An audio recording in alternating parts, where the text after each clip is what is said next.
Bonsoir à tous et bienvenue dans le journal de Canal 32. Dans cette édition du mercredi 23 mars, un coup de projecteur sur la success story d'un ancien élève de l'école de commerce de Troyes, mise à l'honneur lors de la remise des diplômes samedi à l'ESC, Fabien Pierlot.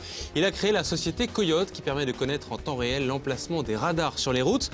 Rencontre dès le début de ce journal.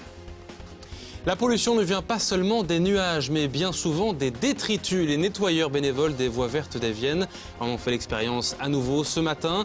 Un poumon vert qu'ils veulent protéger, pas seulement des ordures, mais aussi du vandalisme. 6 cordes, parfois plus, et une multitude de façons d'en jouer. La guitare dans tous ses états. Au 15e Festival Guitare du Monde à Saint-André-les-Vergers. Le succès est toujours au rendez-vous. Année après année, reportage lors du concert baroque d'hier soir à la fin de ce journal.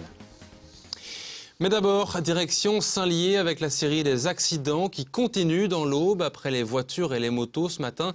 C'est un poids lourd qui a fait l'objet d'un sinistre vers 9h15.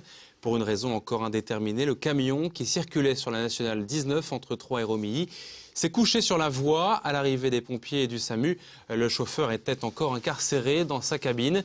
Il souffre d'un traumatisme crânien. Il a été hospitalisé à Troyes, mais son état n'est pas qualifié de grave. La voie a dû être coupée pendant 2 heures. Quant au chef de chantier de 50 ans blessé hier matin à Pont-Sainte-Marie dans le quartier Le Bossey, il est actuellement en réanimation et toujours sous surveillance. Le pronostic vital est engagé. Il avait reçu un pan de mur à Pont-Sainte-Marie décroché d'un camion qui venait le livrer sur place. Samedi dernier, à l'espace Argence, la cérémonie de remise des diplômes aux étudiants de l'ESC 3 a été présidée par un ancien élève qui fait figure désormais de référence, Fabien Pierlot, 35 ans, même si son nom est moins connu que son invention. Bien connue, elle, des habitués de la route, le boîtier Coyote, avertisseur de radar en temps réel, désormais utilisé par plus d'1 million d'automobilistes. Diplômé il y a 10 ans, il est revenu à cette occasion sur l'histoire de son succès Made in Aube. Reportage Christian Vira. À 35 ans, Fabien Pierlot est à la tête d'une PME réalisant 60 millions de chiffre d'affaires en 2010. Avec 160 000 € durement gagnés auprès des banques, il y a 5 ans, il a créé le système d'avertisseur de radar Coyote. L'idée m'est venue en me disant il faut qu'on réinvente un peu le phénomène de la CB ou de l'appel de phare, créer une communauté solidaire d'utilisateurs qui puissent s'informer entre eux et en temps réel de présence de radars, mais aussi de bouchons et d'accidents. On se dit qu'il faut utiliser des nouvelles technologies qui sont le GPS et la téléphonie mobile, et on a relié en fait le GPS et la téléphonie mobile pour créer un petit boîtier qui communique avec les utilisateurs entre eux et en temps réel. Et lorsqu'on passe devant un radar ou un bouchon, on appuie sur le bouton et instantanément, tout autre utilisateur empruntant le même chemin est informé de cette présence de radar. Parfaitement légal, ce système a connu un succès immédiat. Il compte désormais près d'1 million d'abonnés en France. 40 salariés continuent son développement, notamment pour l'adapter aux smartphones. Depuis 1 an et demi, sur toutes les applications smartphone, que ce soit sur BlackBerry, sur iPhone, sur toutes les applications et toutes les plateformes de communication. Et on touche un public un peu différent de nos avertisseurs de radar qui sont classiques, puisqu'on touche une population plus nomade qui utilise peut-être plus ponctuellement en fait, l'application Coyote. Donc on est effectivement présent et je crois la 3e application la plus téléchargée sur l'iPhone notamment. Et on est entre 30 et 40 000 abonnés tous les mois en plus, qui font 30 à 40 000 utilisateurs en plus, donc qui communiquent, qui roulent, et naturellement en fait l'information se qualifie au fur et à mesure du temps. C'est un système qui se bonifie grâce à cette communauté. Benelux, Italie et bientôt Espagne et Angleterre, Fabien veut imposer le système Coyote dans tous les pays où des radars sont implantés. Ce système sera prochainement en première monte sur des véhicules Renault et PSA. Rien n'arrête cet ancien élève de l'ESC 3. Moi, je ne savais pas ce que je voulais faire en sortant de l'école. J'avais une passion, c'était la voiture et la vitesse. Je n'étais pas forcément fan des radars. Mais par contre, ce que je savais, c'est que je voulais créer une entreprise. Donc j'avais réfléchi à l'époque sur pas mal de choses. Et c'est vrai que pouvoir lier sa passion à son activité professionnelle, c'est juste génial.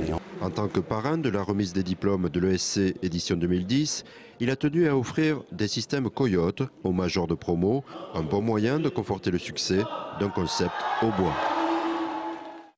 Vous ne le savez peut-être pas, mais depuis 6 ans, partout en France et donc dans l'Aube également, une semaine pour les alternatives aux pesticides est organisée. Elle commence aujourd'hui jusqu'au 30 mars précisément.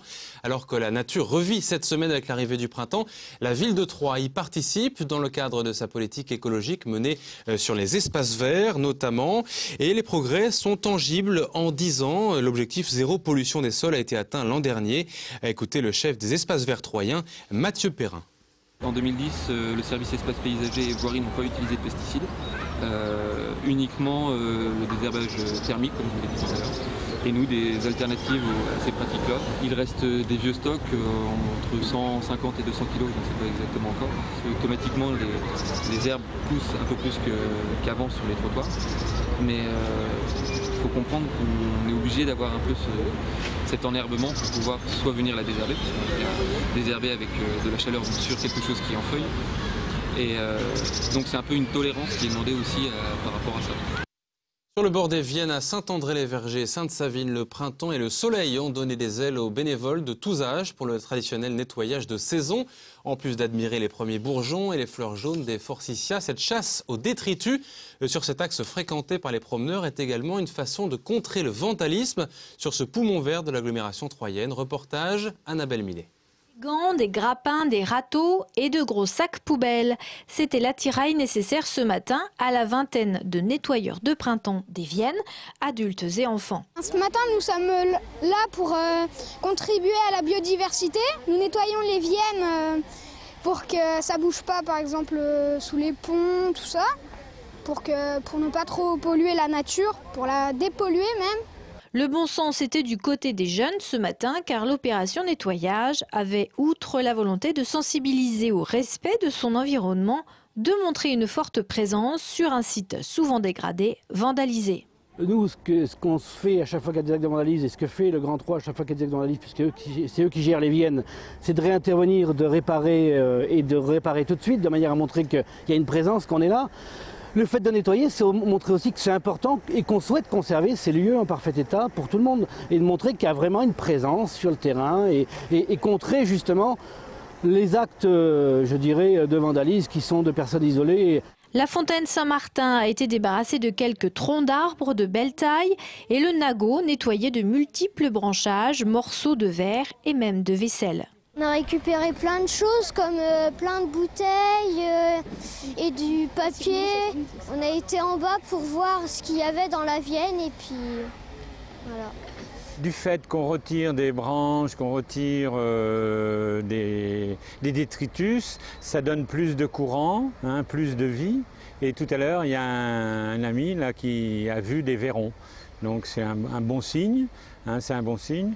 Donc protection de l'environnement, mais surtout protection de l'eau, hein, parce que l'eau c'est quand même la vie. Hein. L'association des Amis de la Coulée Verte fête ses 10 ans cette année. Elle est composée de 80 membres, mais peut sans doute compter sur l'adhésion prochaine de jeunes consciences. Souvent on se dit que les gens ils sont pas super bien élevés ou ils jettent vraiment des choses bêtement. Faut que les parents ils apprennent à leurs enfants qu'il faut bien respecter la nature pour avoir une belle planète. Et aujourd'hui, ce seront les enfants qui apprendront aux parents les gestes de préservation de la nature pour avoir une belle planète. Voilà justement un témoignage qui va plaire aux jeunes nettoyeurs des Viennes. Cet après-midi, les spectateurs de Connaissance du Monde ont eu la chance de prendre de la hauteur avec un astronaute célèbre, Jean-Loup Chrétien. Il s'est installé au centre sportif de l'Aube avec ses images de l'espace pour évoquer l'histoire de la conquête spatiale. Il est le premier astronaute français à avoir effectué un vol habité. C'était lors de l'été 1982 au cours d'une mission franco-soviétique. Il était ingénieur de bord à bord du vaisseau Soyouz. Une expérience inoubliable presque 30 ans plus tard. Il se fait justement l'avocat de la planète bleue et de sa protection, Jean-Loup Chrétien. Et si on use notre planète à la vitesse à laquelle on l'use actuellement, il va falloir se préoccuper de donner à notre descendance les moyens d'aller chercher ailleurs ce que nous aurons consommé à leur place. Et dans notre désir d'exploration et notre instinct de découverte, nous apporter certainement au fur et à mesure des solutions et peut-être simplement une meilleure préparation à assumer notre responsabilité sur la suite qui attend notre descendance. Comme promis, quelques notes de guitare dans ce journal. Un détour par l'un des festivals du moment dans l'agglomération troyenne. Il en annonce beaucoup d'autres. Guitare du Monde à Saint-André-les-Vergers. Il a commencé ce week-end et prend fin samedi. Hier soir, la musique baroque était programmée à l'espace Gérard Philippe avec l'ensemble Faenza. Un concert insolite et intimiste auquel assistait pour nous Martial Roche. C'est un voyage dans le temps que s'offrait hier le festival Guitare du Monde. Marco Horvat et Bruno Elstrofer de l'ensemble Faenza conviaient le public à un voyage en France et en Italie entre les XIIIe et XVIIe siècles. Un voyage dans la musique baroque à la découverte de guitares et de luth d'un autre temps. Un concert qui trouvait sa place dans la programmation du festival autour de cet instrument. Il y a un tas de guitares, c'est un des instruments les plus joués partout dans le monde entier. Et donc, bien évidemment, il y a un tas de déclinaisons, quoi. Donc oui, le festival, je dis souvent, c'est une invitation au voyage, hein. C'est aussi une invitation au partage, hein. L'idée, c'est quand même de faire partager des univers artistiques différents. C'est un voyage à travers les cultures du monde et puis cette année, aussi un voyage dans le temps. Pour une programmation baroque, n'entendez pas classique, voire conventionnelle. L'écriture de la musique d'alors était encore à ses balbutiements et laissait place à une part d'improvisation. De même, les frémissements d'une libération des mœurs laissaient leur place entre chants religieux et amour courtois à des registres plus légers, comiques, voire même grivois. Pour mieux transmettre le plaisir de retrouver ces musiques d'un autre temps, les deux luthistes installent le public de leur salon de musique sur scène, autour d'eux, et lui offrent même une sorte de mainmise sur le programme. On a inventé ce petit jeu autour du tarot. Chacune des 22 arcanes ou 22 lames du atout du tarot est un petit spectacle en soi, un petit univers. Et si on jouait les 22, on aurait un spectacle qui durerait 3h30. Or, on a limité notre spectacle, donc on fait choisir aux gens 11 cartes sur ces 22 ou 9 si on a moins de temps. Et puis, donc au hasard, on les dispose sur la table et on les retourne aussi également. Enfin, les gens viennent les retourner aussi au hasard, les choisir. Et puis, on voit ce qui sort.